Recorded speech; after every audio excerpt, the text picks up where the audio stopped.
The 16th of July 1969 को Apollo mission launch हुआ और फिर द 21st of July 1969 को किसी इंसान ने मून पर पहली बार कदम रखा। उसका नाम नील आर्मस्ट्रॉन्ग था और 16 मिनट्स बाद ऑल्ड्रिन ने उन्हें ज्वाइन किया।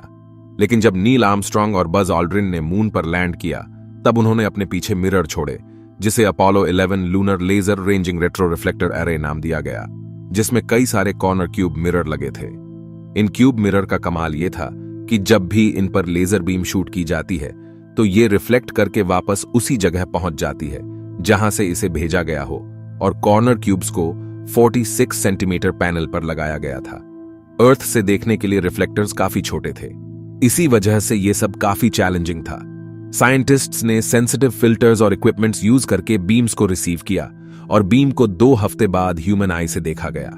हर सेकंड एक फोटोन रिसीव हो रहा था और काफी समय तक ऑब्जर्व करने के बाद हमने डिस्कवर किया कि मून हमसे हर साल 3.8 सेंटीमीटर दूर जा रहा है, जिससे अर्थ की रोटेशन स्लो हो रही है।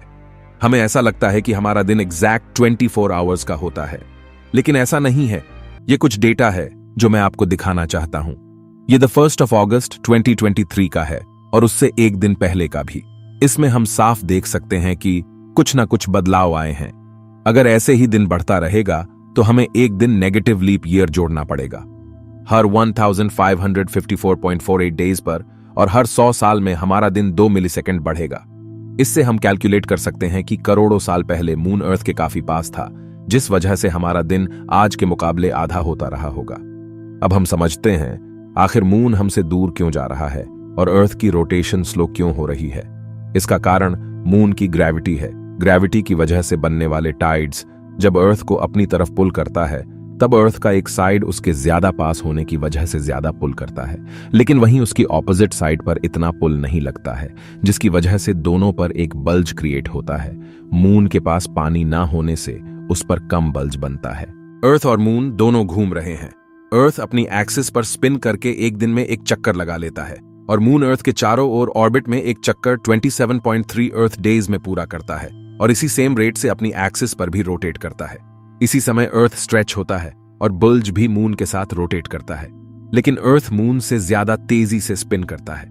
इसी वजह से अर्थ पूरी तरह से स्ट्रेच नहीं हो पाता है और कभी भी दोनों के बुल्ज अलाइन नहीं हो पाते हैं, जिसके कारण टॉर्क लगता है और फिर अर्थ की रोटेशन को स्लो करता है। और मून की ग्रेविटी की वजह से जो फोर्स लगता है वो अर्थ के सेंटर की तरफ डायरेक्टली पॉइंट नहीं करता है। इसी फोर्स की वजह से मून आगे की तरफ बढ़ता है और हायर ऑर्बिट में मूव करता है। अगर आसान भाषा में समझा जाए तो हमारा अर्थ ही मून के दूर जाने का कारण है। एक दिन ऐसा भी आ सकता है कि हमारा एक दिन 30 दिनों के बराबर हो जाए। जैसा कि आप सबको पता है कि हमें मून का एक ही साइड देखने को मिलता है, क्योंकि मून अर्थ के साथ टाइडली लॉक्ड है। करोड़ों साल पहले मून तेजी से अपनी एक्सिस पर घूमता था, लेकिन अर्थ की ग्रेविटी मून की रोटेशन को तब तक स्लो करता रहा जब तक मून की रोटेशन स्पीड और ऑर्बिटिंग स्पीड बराबर नहीं हो गई।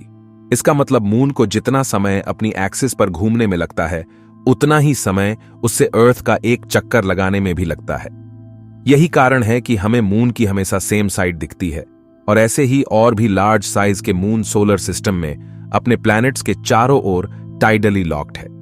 लेकिन हमने कुछ समय पहले द 29th of June 2022 को ग्लेशियर्स के पिघलने की वजह से पानी का मास अर्थ के सेंटर ऑफ रोटेशन की तरफ जाने की वजह से अर्थ को तेजी से घूमते देखा, जिससे दिन 1.59 मिलीसेकंड छोटा हो गया था।